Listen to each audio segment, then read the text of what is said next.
What's going on, everyone? Juicebags here, and welcome back to some Dungeon Defenders 2. We are making our way through Chaos 8 Mastery, and next up we have Siphon Site D. On this one we've got to survive all waves, have no defenses sold or destroyed, build no auras, have no cores fall below 90%, and earn all stars in the same attempt. Now, for this one, we're gonna use protons quite a bit. We're gonna get that poison flowing with proton beams out there, and then we're gonna be knocking enemies up with the Earth Shatter Tower. Now, in addition to that, we are gonna throw some archers in for a little bit of damage. We are gonna get some buff beams in to make those archers good and juicy, and then we'll probably throw in a reflect here and there to do a little bit of core protection. Let's go ahead and start things off with some proton beams on every lane. And I think we want to go something like this. I want to kind of go super heavy on the protons, really. And I think, like, this lane is quite crucial. I'm going to go with one of those double Vs right here, making sure that I get that lane covered. This lane as well. I don't want to have to pay much attention to this lane. So I'm going to go ahead and throw one of those large double Vs in as well, and that's just going to give massive, massive poison protection. Now here on these lanes, we've got this top lane. We can do the same thing with the big double V. In fact, I'm going to get it as close as I can to the spawn. Additionally, up here on this side, remember, if we get any hex throwers out of this top lane, they will throw from the core from pretty much inside a spawn or damn near it. So we're going to throw a reflect beam up top here just to give us a little bit of protection from anything that might want to come out and throw down at the core. So a little bit, could have gone a little bit farther over probably, but I think that will be okay. And then down below, the proton coverage is not quite as urgent down here because this is the lane I'm actually going to be fighting in. So let's just get one proton beam. Do I want it there? Yeah, I think let's just go ahead and place it like right here, just right across that doorway, making sure that it's going to cover everything. Now, when we take a look around, we want to get some Earth Shatters in, and Earth Shatters, of course, is going to complete that Petrify combo. So let's go ahead and go with one Earth Shatter over here, right about like that. We're going to go with an Earth Shatter over here as well up top. Now, these Earth Shatters, without a doubt, would be much stronger if I put them on the buff beam string that we're going to use. However, I'm not going to have a ton of room, so I'm just going to get them in right here.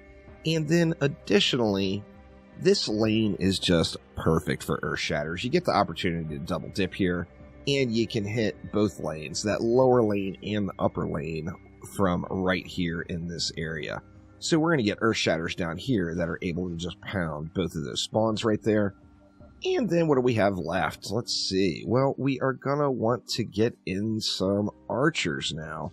So let's go ahead and grab... Oh, you know what? Before we even get there, I think we're going to want a reflect beam here as well, as enemies sometimes will like to throw at the core from right here down below. So let's go ahead and get one reflect beam in there to give a little bit of protection versus that lower lane there. Now that leaves us 250 left. We're going to go ahead and dump some archers. Now, over here, let's see, how do we want to do it? We don't have to place these really close up here, as the archers do have, even though the range is limited in Mastery Mode, they have enough range to get the job done. So I'm going to throw two archers here that are going to cover that south corridor and that east causeway. And then we're going to put some archers over here as well. Actually, I think I'm only going to use one over in this area because we will get a little double dipping out of those archers all the way around. So let me just go ahead and put one more archer up here. And we'll just go straight, say, like that. So this spawn is only going to have one archer shooting into it. And then that's going to leave me 30, which 30 is not a ton, but it is enough to get a buff beam down. So we're going to go ahead and get our buff beam down right there. Now that's going to leave 90 more DU. What do we want to do at 90? Well, you know, I guess we could go more archers even. Let's go ahead and get a few more archers in. We'll go, say, one archer here, right at the edge. I could have made that buff beam a little longer. I was originally intending on just going with the 3 archers here, but I think if we do something like that, we're going to have pretty good protection all the way around. Now, that leaves 10 DU left over. Not going to really sweat that 10 DU, and I do have 200 mana left. So I'm going to go ahead and dump the 200 directly into these archers right up top here. So let's just throw upgrades on everything we can. Now, our weak lane is without a doubt going to be down below here, so this is the lane I'm going to want to fight in. And if we take a look, hero deaths are not an issue on this one, so we don't really need a special area to deal with assassins. If the assassins kill us, we can just call it good and move on with the adventure. But this is going to be another match of staring at the minimap, so let's go ahead and stare at the minimap, see what's leaking through, and then that is where we'll prioritize our upgrades. So, of course, this lower lane here we know is our weakest lane, so I do want to put as much attention into the lower lane as I can right here. And it looks like everything else is going to run quite smoothly, so we're just going to let everything else get blasted by those archers, and then we will take care of rolling on this lane. Now, we got flyers coming in as well. Now, remember, the flyers, we can't use auras on this one, where auras are just like the dream for killing the flyers on this particular map. We're not going to be able to use those auras. I could have set some nodes up, like I could have went with a weapon manufacturer, but just with their cost and effectiveness being so high, I just decided to go away from that and just stick with the basics and the Petrify combo. So Poison and Earth, it's really the answer to all of Dungeon Defenders 2 for the most part. You get your Petrify on, and you're going to be in pretty good shape. Now, let's see. What do we want to up? Let's up a few Earth Shatters here. Get these guys hitting a little bit harder. And then I think we'll just dump everything. Let's get these Earth Shatters, too. Go ahead and drop them. In fact, you know what? Let's do a double on that one, since we know that one's the weak lane already. And then everything else, we're just going to pop right into this Archer string. And, let it do its thing. So... and there we go. So wave number 2 incoming. We'll have to see how we go. About the only problem we can have is potentially a siege roller.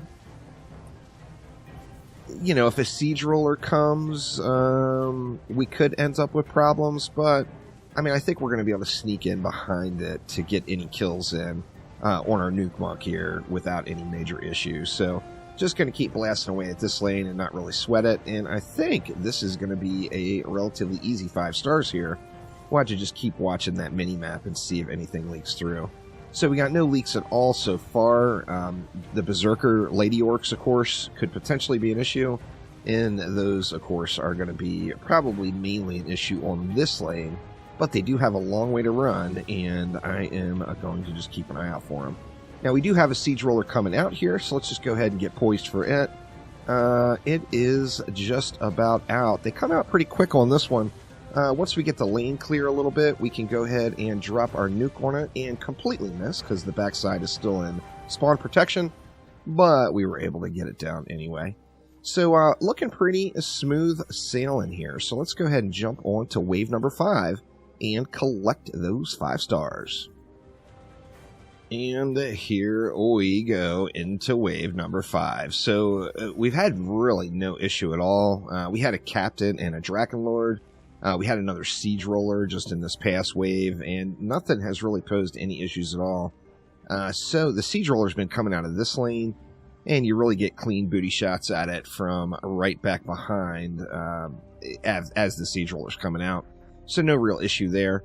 We see this wave, we're going to get a siege roller up top here. I don't really think we're going to have an issue with it either, but we'll see how that goes. And then additionally, we're going to get a big skelly boss up there, and we're going to get, looks like, Gribs over here on the East Causeway. So I don't think any of those mobs are going to be an issue. What do we want to do with the 700? Let's just go ahead and dump it into... actually, did I get them all maxed? No, they're not all maxed yet. Let's just throw some more into these archers here. And should be good. Now, once again, this one, death just doesn't matter. You know, you're allowed to die. There's no death penalty at all. And, you know, that kind of makes the map a lot easier, because one of the issues in Chaos 8, of course, with those assassins is unless you are just playing on a seriously tanky hero like a Barb, staying alive can be a little bit of a challenge if you're not on top of things when those assassins roll out.